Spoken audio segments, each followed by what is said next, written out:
Welcome to Dime to Diamonds. I'm Suzanne Porske. And I'm Mark Farquhar. This is being brought to you by Phoenix Financial Group, your pathway to financial success. Phoenix Financial Group provides full-service solutions for all your financial needs. We aim to be your comprehensive financial services provider, offering everything you need in one place. Hello, I'm Suzanne Porske, Dime to Diamonds. I am the founder of Phoenix Financial Group. We are all things financial. I am joined here today by... Yes, and we have two amazing guests in the studio with us today. I'm so excited to share them with you. We just got done with a podcast. Hopefully, if you're seeing this, you have watched the other one with these two amazing people. I have Jason Arn with First United joining us today. And Wayne, we're not even going over through your last name. It's just Wayne.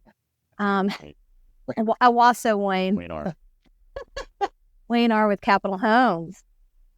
Two of my favorites, absolutely, in the industry. And we just got done talking about the importance of planning to get the best rate on a mortgage, how to get financially fit to qualify for that. And so let's touch on that real quick in case they didn't watch this previous one, that getting pre-approved really is the first step.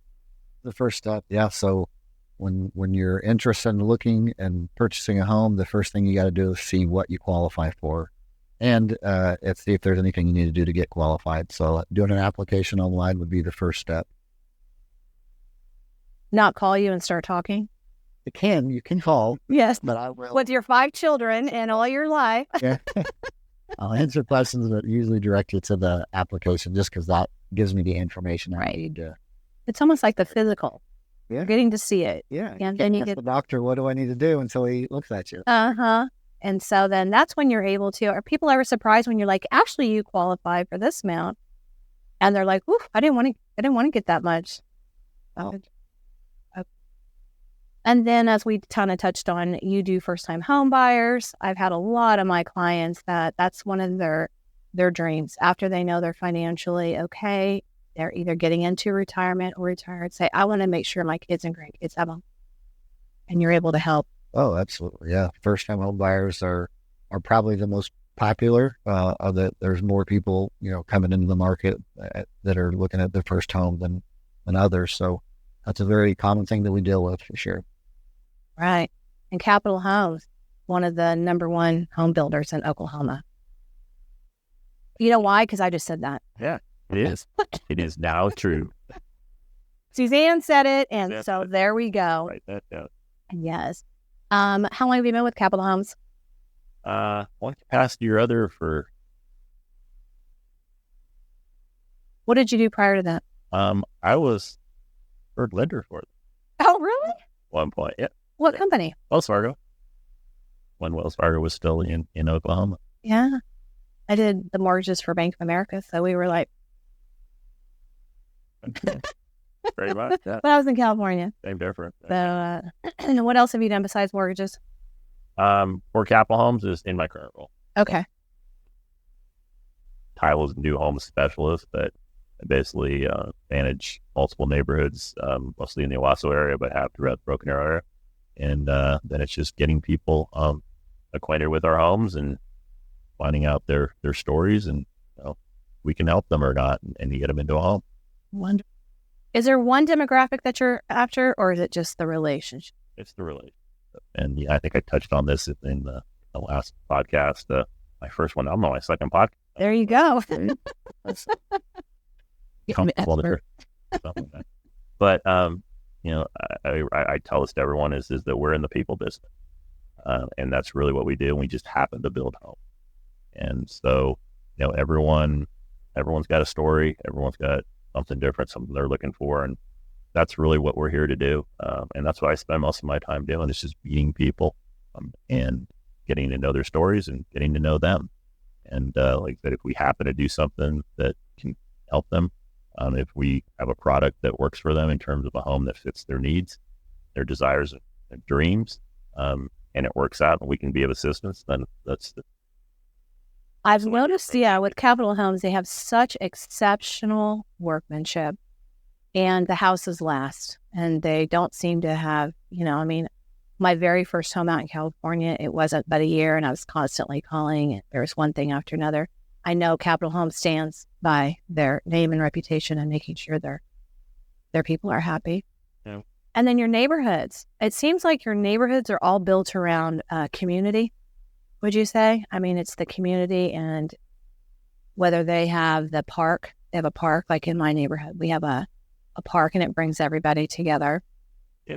I mean, it's location, obviously, and we do, where we develop our neighborhoods, it's all about family and neighborhood, but it's also the relationships. So it almost would be independent of where that neighborhood was. It's, I think, our approach and the folks that we work with and build with, and getting to know them, getting to know what it is about their lives, and then making that transition throughout the entire neighborhood. So we try to always, get people involved in the neighborhood. You've seen it out in your neighborhood. I know you're very involved in yours, but it's all about community, right? Right. So these people, they might have different stories, different backgrounds, but they all have some things in common. We try to do events and things within the neighborhood to build that.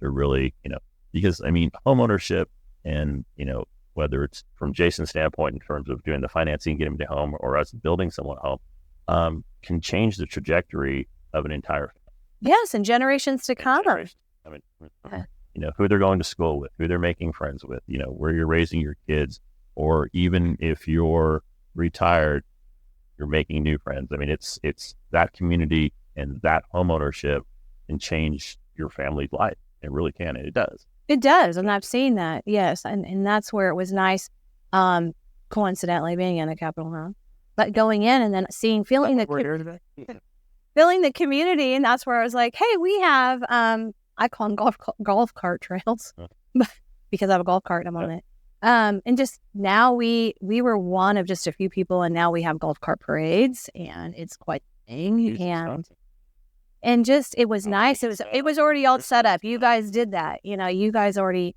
put the people there. I know we talked about the design consultant. She makes sure that those houses, you don't have one that's purple.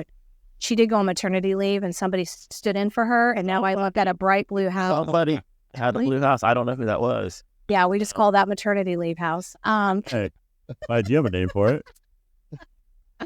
Yes. But it's nice because the whole neighborhood just flows. It's very fluid as far as from building to planning and your elevations and stuff like that. And we have somebody, she just moved in next door. She is from upstate New York.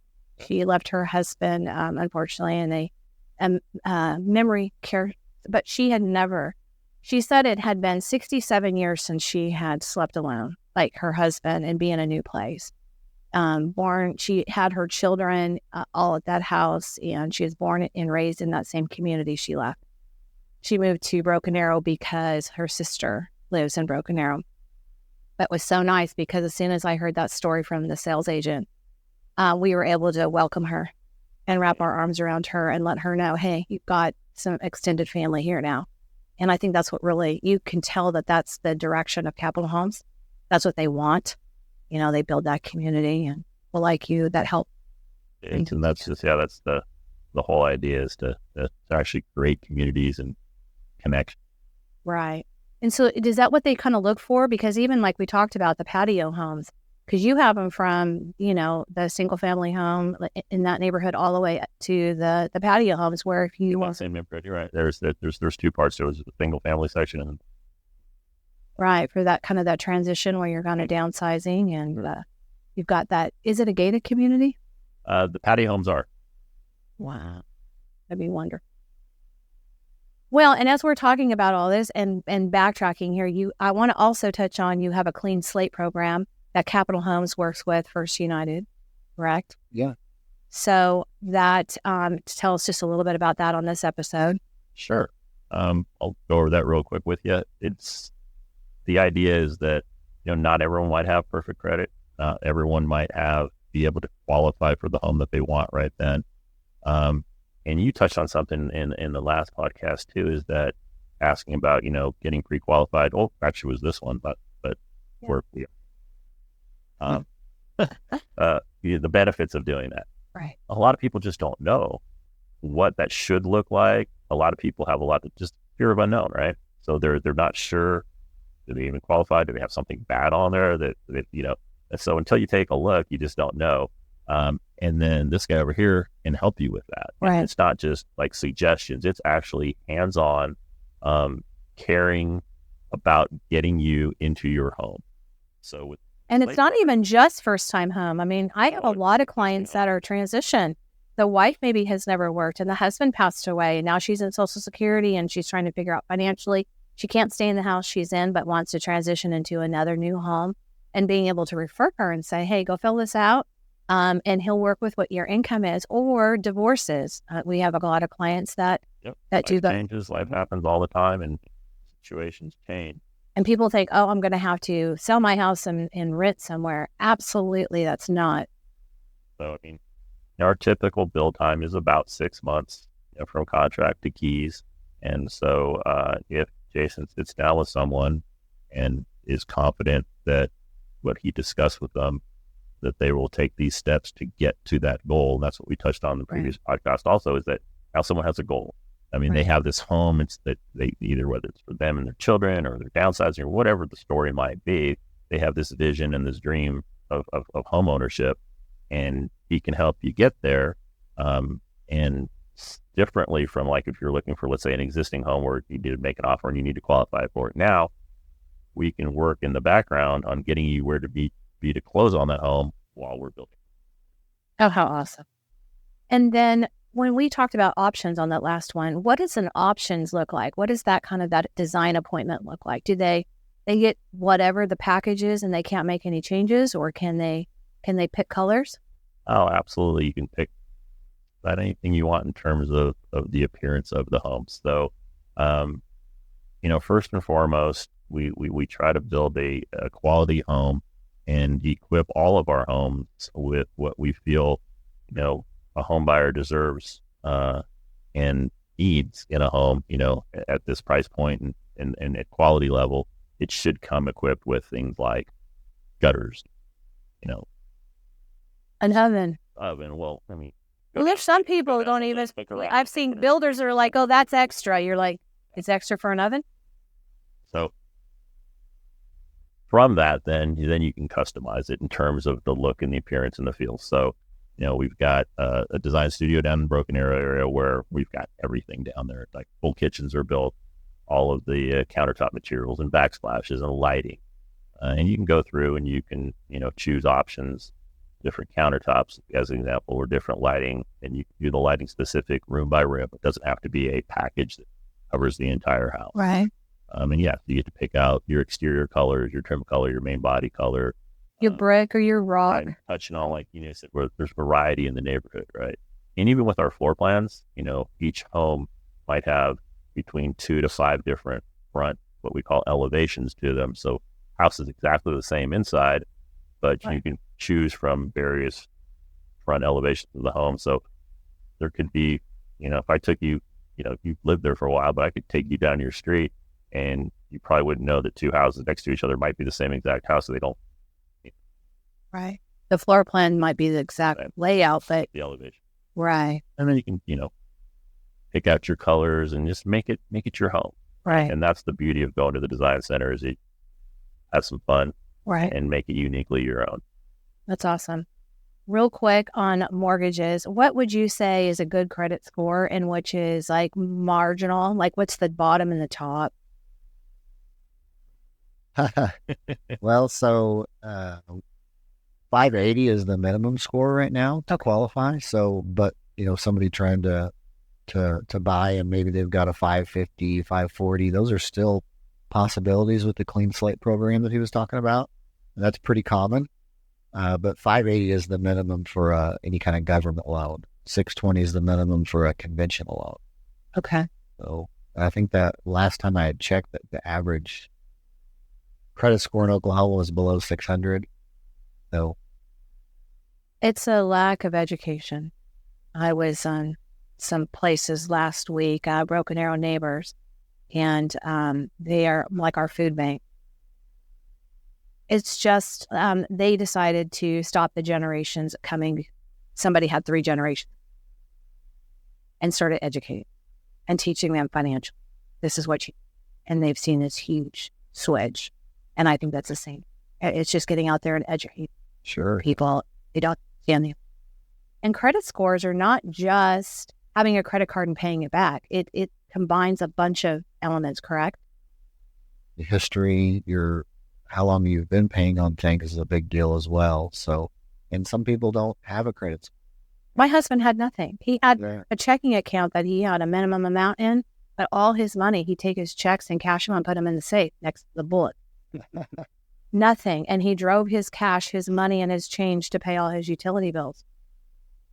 Old school. And his whole goal was pay his house off. He paid his house off and then saved to buy a truck, saved to buy a boat, you know? They're good goals for sure. Well, yeah, until you want DirecTV or something, and you're like, you don't have this credit, buddy. Well, those customers, we can still get qualified. Even if you paid cash for his utility bills every month, as long as they're paid on time, I can use that to build credit for that person as well.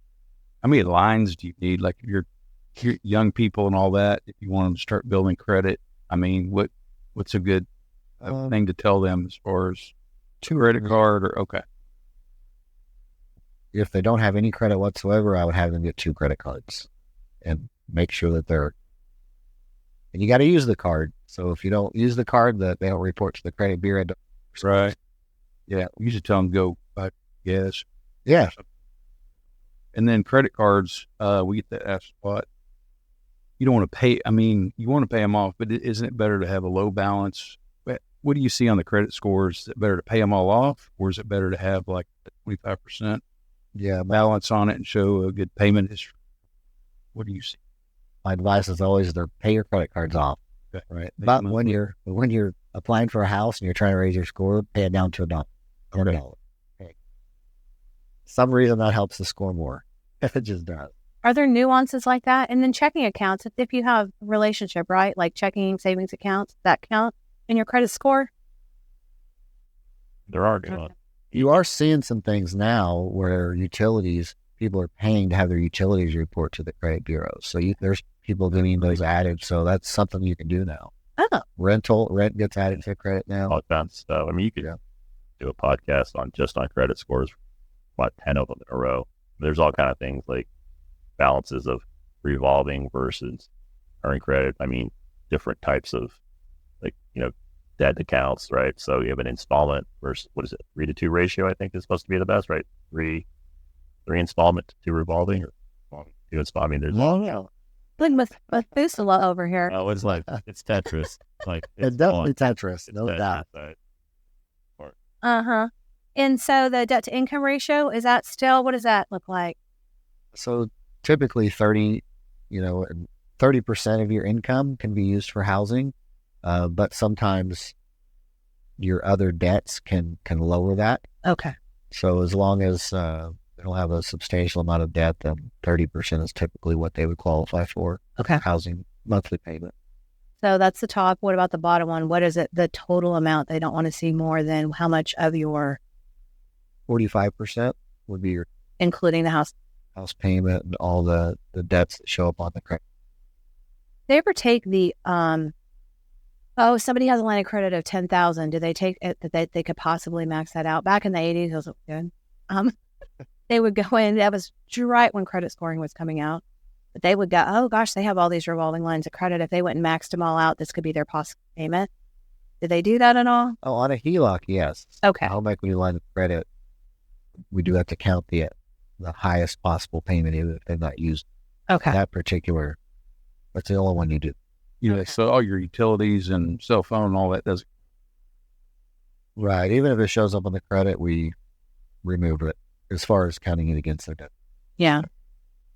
All right. So I want to talk about the correlation between wealth and health. I have seen in my lifetime that there is definitely a thick correlation, whether it is in our habits, and that's kind of what I want to talk about with you guys. Have you guys noticed that? You guys are at the gym 5 days a week? 7. He's there every time I show up. He's about 5. Sometimes not 6. You're usually there Saturday. What made you decide? Have you always been into fitness? And Always have been my entire life. I wouldn't call it being into fitness. I mean, it's just kind of what you touched on. I know it's just always how I live my life. I think partly how I was raised. I call it discipline, but not like, disciplining your children. right, My whole thing is that willpower or whatever is always going to fail you.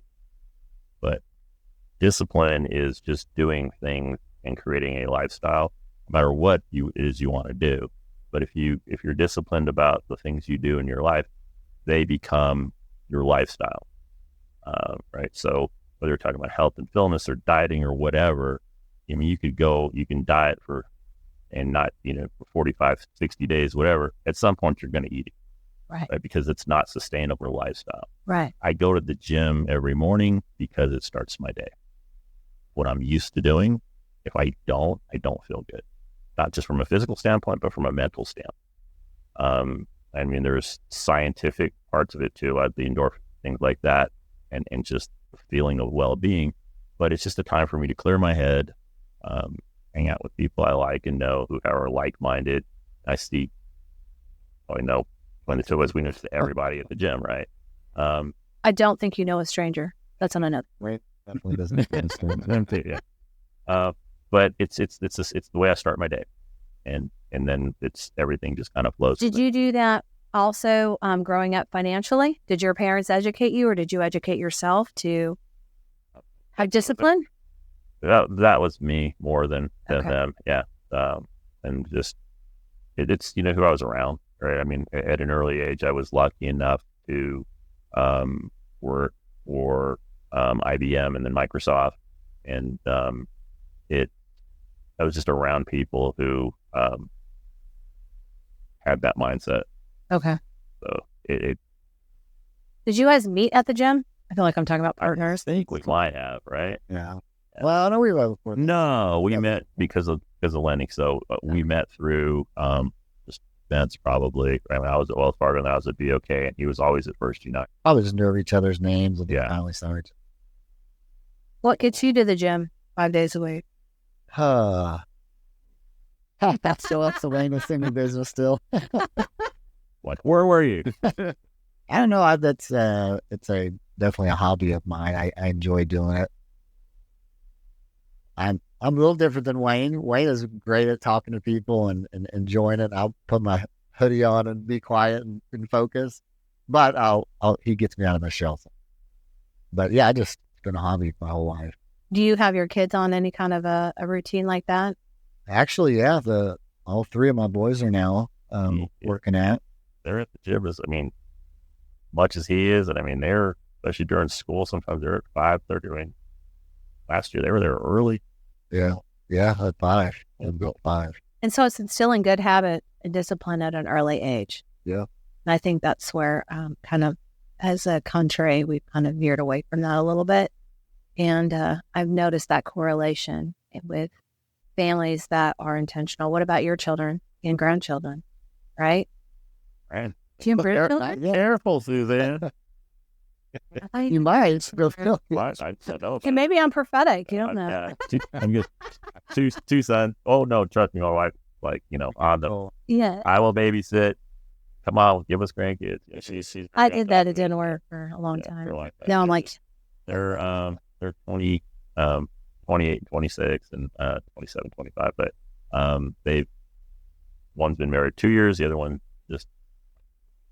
oh, there we go. We're getting there. Were they raised with that same discipline? Did they go to the gym with you at all? Always. Yep. They were always at the gym. They played sports throughout high school. One, a little bit more than the other, but not that it was all about the sports. It was just, they liked to stay in shape and fit. It was just, Right. They both got, as soon as they could work, they were both of them off at 15 at Chick-fil-A or wherever, and worked during college. And I think it's just, it's a way for them to understand once they got out of school how they're both doing very, very well at their jobs because they were raised with that discipline. of doing the things that are in front of you and making stuff a life. Right.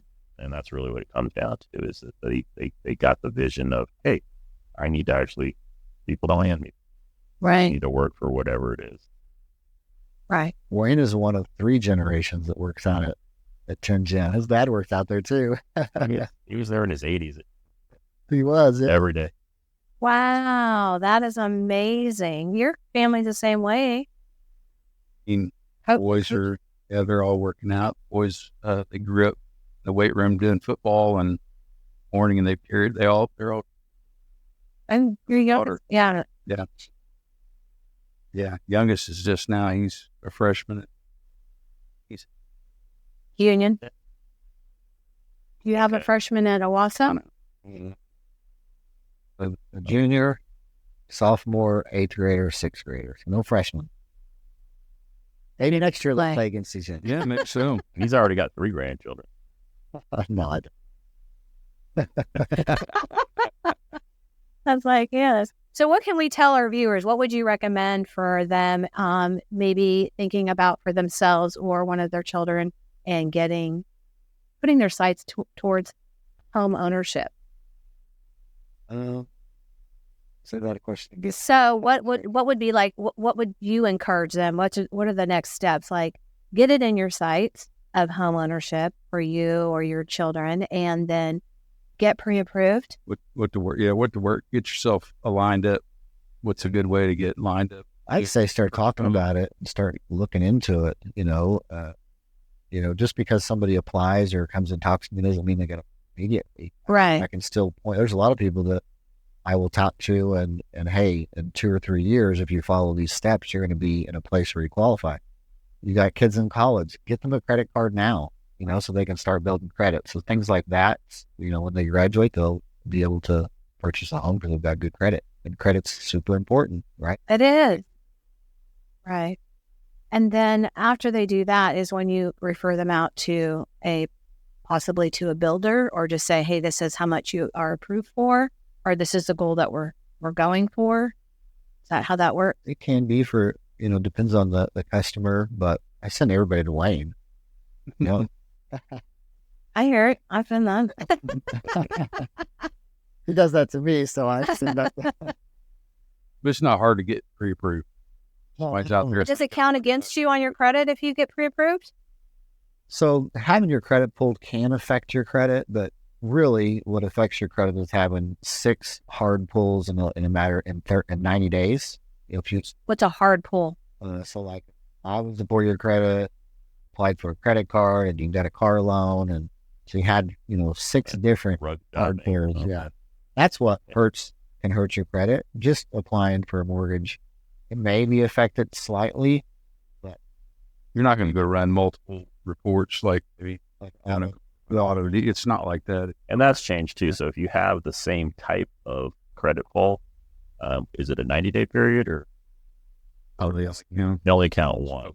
Oh, yeah. So Yeah. 25 days. So if you're applying for a mortgage, you can apply for as many companies you want. That's other than one.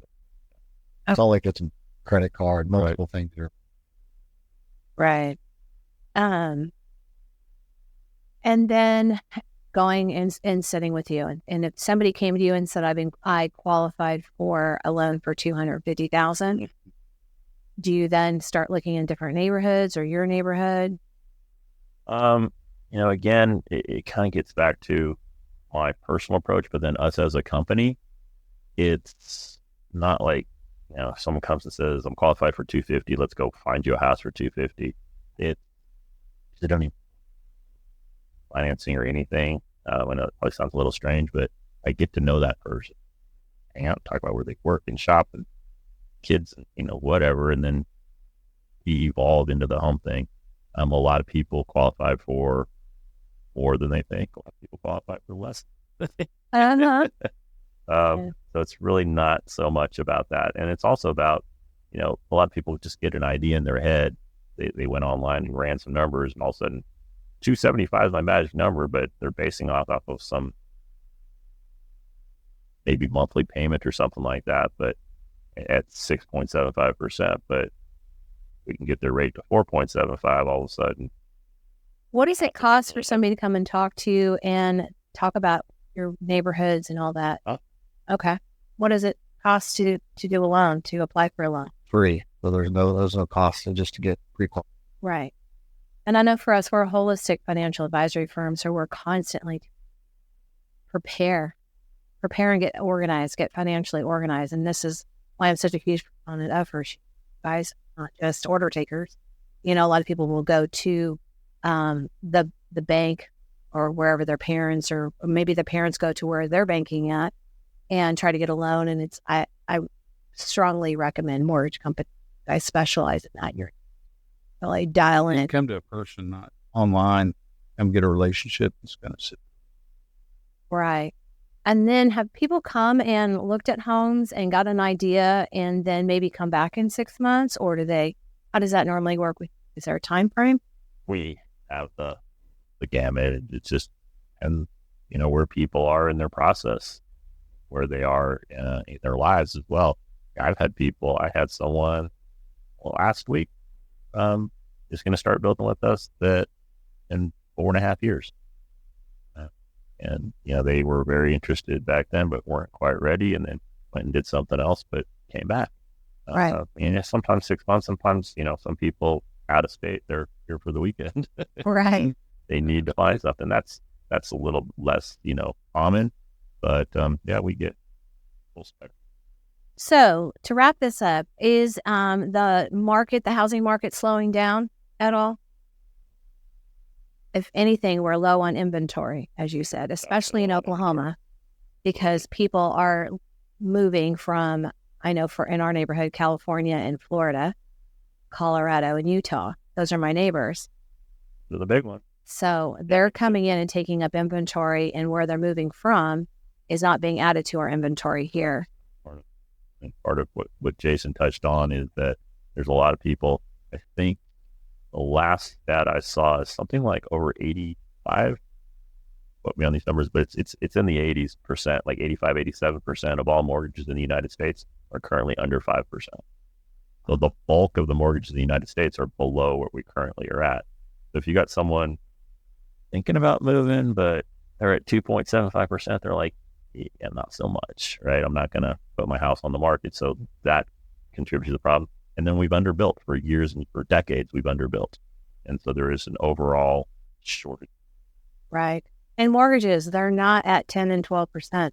Right. No, you can get when I first got in the business in 2003, the rate just got to 7.5. 20 years. Come on.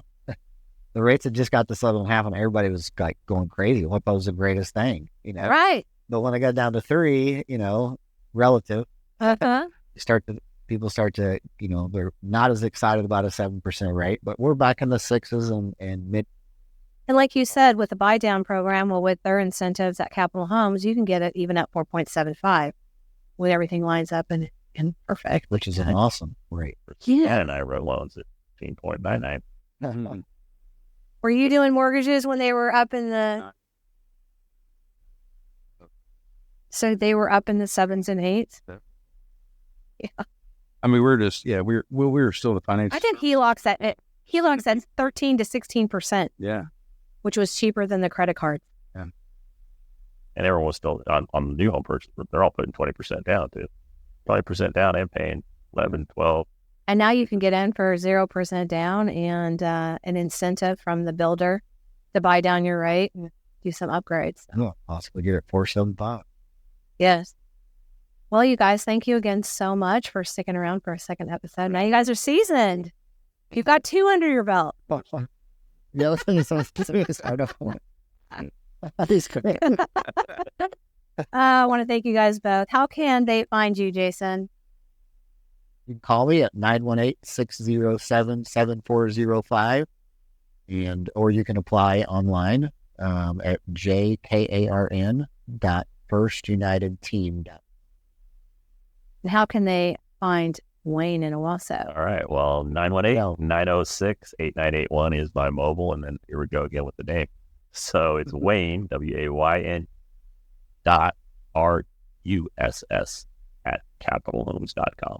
And don't think that that's Seuss, like Roos. That is Royce. quite say that. So if somebody comes to you in Owasso, could you, if they said, I really want to be in the Broken Arrow area, would you be able to help them, or do they have to buy a house in Owasso? No, I can help them in any of our neighborhoods. Okay. Wonderful. All right. We thank you guys so much for joining us for another episode of Dime to Diamonds. Again, I am Suzanne Porske with Phoenix Financial Group, and Mark Farquhar, Phoenix Financial Group. yes, thank you again. And don't forget to subscribe, and we'll see you next time. Bye. In closing, you have been tuned in to Dime to Diamonds, sponsored by Phoenix Financial Group, where we provide full service solutions for all of your financial needs. We do this through organization and offering you everything in one place.